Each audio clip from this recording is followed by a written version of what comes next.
meu querido estudante, minha querida estudante, seja muito bem-vindo a mais uma aula no canal VC na Geografia com o professor Vitor Cardenuto. Pessoal, nessa aula de hoje, que nós estamos gravando especialmente aí para os nossos alunos dos 8º anos da Escola Monte Carlo de Ilha Comprida, nós vamos falar sobre o BRICS, né? O BRICS, que é um grupo de países que foi fundado lá em 2009. Então, primeiramente, o que significa BRICS, né? BRICS é uma sigla, né, que faz alusão aí ao nome dos países. B de Brasil, R de Rússia, I de Índia, C de China e S de South Africa, né, que é a África do Sul, certo? Então, o BRICS é um grupo de países. Que grupo é esse? Composto por Brasil, Rússia, Índia, China e África do Sul, beleza? Primeira coisa que você precisa saber, tranquilo? Vamos lá então. Então o BRICS, ele não é um bloco econômico, preste bem atenção. Blocos econômicos têm características incomuns entre eles, né? Nós temos aí o bloco econômico da União Europeia, nós temos o Mercosul e temos outros blocos econômicos pelo mundo. Por que o BRICS não é um bloco econômico? Porque entre os BRICS não há aí uma questão de tarifas alfandegárias, né, de exportação e importação, embora haja uma cooperação. Tá? Essa é uma das características que já elimina a possibilidade dele ser um bloco econômico. Ok? Vamos lá então. Esse grupo é um grupo de países emergentes. O que são países emergentes? Países emergentes são aqueles países subdesenvolvidos, mas que receberam uma industrialização. Industrialização essa que veio de maneira tardia, tá? Quando foi constatado isso, que esses países eram emergentes? A partir dos anos 2000, né, alguns economistas começaram a analisar o crescimento do PIB desses países. E eles viram que esses países subdesenvolvidos, mas que receberam uma dose de industrialização ainda que tardia, tinham seus PIBs, né, ano a ano crescendo mais do que os países que já eram aí desenvolvidos. Então, por exemplo, nós temos aí nos anos 2000, nós temos a China crescendo a cerca de 10% ao ano, do seu PIB. Nós temos a Índia crescendo aí cerca de 7% ao ano. Nós temos a Rússia, o Brasil e a África do Sul também, né, com um crescimento acima dos demais. Porque a projeção dos economistas era que esses países, nos anos seguintes, alcançassem uma boa projeção internacional por causa desse crescimento, dessa emergência, né? Por causa dessa subida, desse crescimento na sua economia.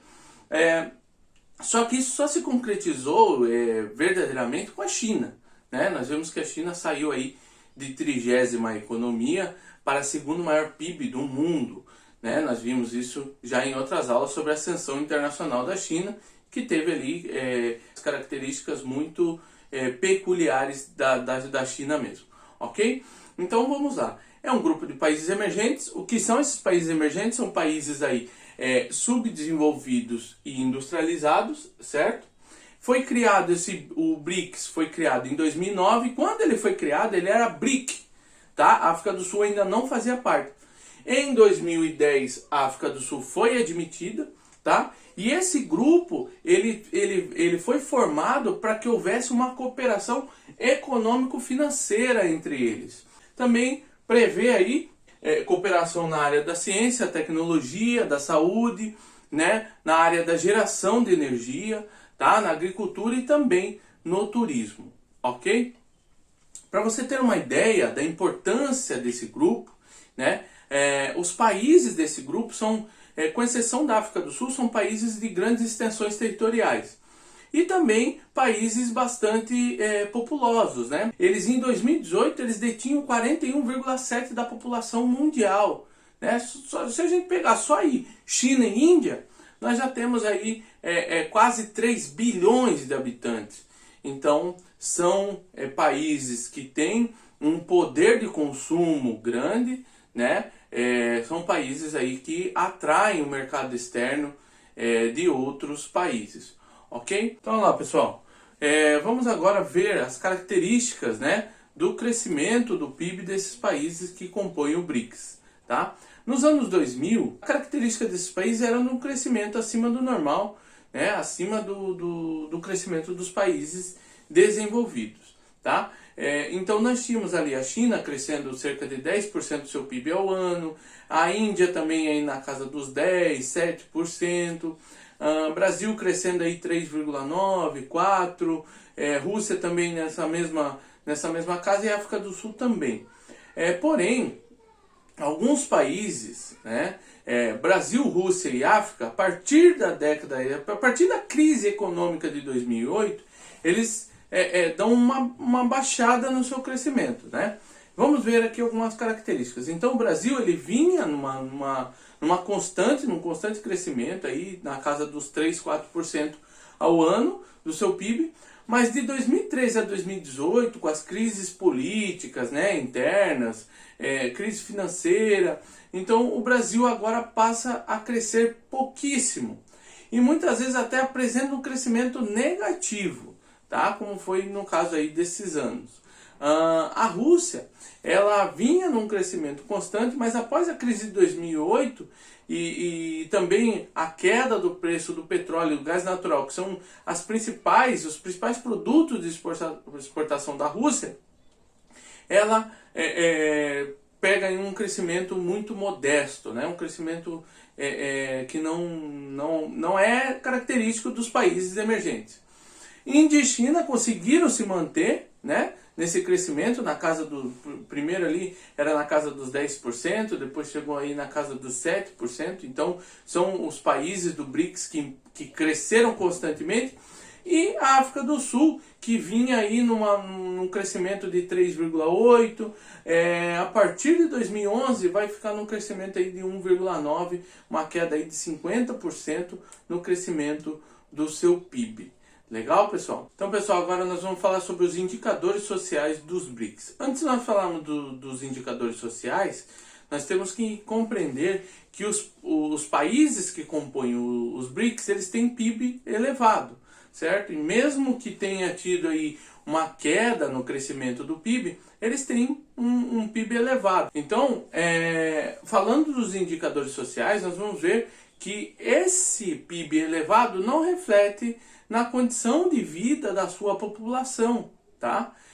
Porque o PIB ele é o valor de tudo aquilo que é produzido no país, né? No território ali daquele país. Porém, nem sempre, por causa da questão da má distribuição de renda, nem sempre esse PIB elevado vai refletir em melhoria na qualidade de vida da população daquele país. Então nós vemos aqui a média da taxa de natalidade dos países que compõem o BRICS é de 16,08%. A taxa de natalidade nos países desenvolvidos é cerca de 10%. Então, a tendência nos países desenvolvidos, isso nós já falamos lá quando falamos na aula sobre os indicadores demográficos, que países mais desenvolvidos tendem a ter menos nascimento. Por quê? Porque as mulheres estão inseridas no mercado de trabalho, né, e tem outras prioridades. Os casais, as famílias que habitam nas zonas urbanas têm uma tendência menor a ter muitos filhos, tá? Então a taxa de natalidade dos países do BRICS, né, a média da taxa de natalidade é 16,08, e aí nós vemos que ainda está aquém, né, abaixo dos países desenvolvidos, ok? Daí depois nós temos a taxa de mortalidade infantil, que é um indicador social muito importante, tá? Que indica aí a qualidade de vida mesmo daquela população. A média dos BRICS é de 23,91 e a média dos países desenvolvidos é de 2 a 5%, gente.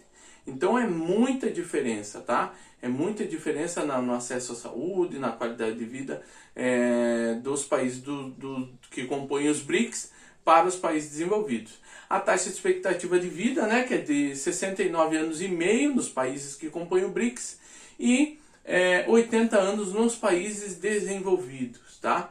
E a média de anos de estudo, que também é um outro indicador que vai determinar aí A gente vê quanto mais anos de estudo, mais progresso o país tende a ter, porque vai ter mais mão de obra qualificada, especializada. Então nós temos a média de anos de estudo nos países que compõem o BRICS é de 8,8 anos e nos países desenvolvidos de 13 anos, certo? Então, por que esses indicadores sociais? Só para vocês compreenderem que nem sempre PIB muito elevado reflete em qualidade de vida para a sua população, ok? Embora os países que compõem o BRICS sejam aí muito importantes no cenário do comércio internacional, nós temos que compreender que eles ainda têm que evoluir muito. Nós temos que compreender que principalmente Brasil, Índia, China e África do Sul ainda precisam melhorar muito a distribuição de renda e a qualidade de vida da sua população. Beleza, pessoal? Então acredito que seja isso daí. Nós vamos passar aí algumas atividades. Espero que vocês fiquem atentos aí à plataforma Estou Aprendendo. E qualquer dúvida, qualquer dificuldade, vocês já sabem onde me encontrar. É só me chamar, tá bom? Um grande abraço, que Deus abençoe. Fui!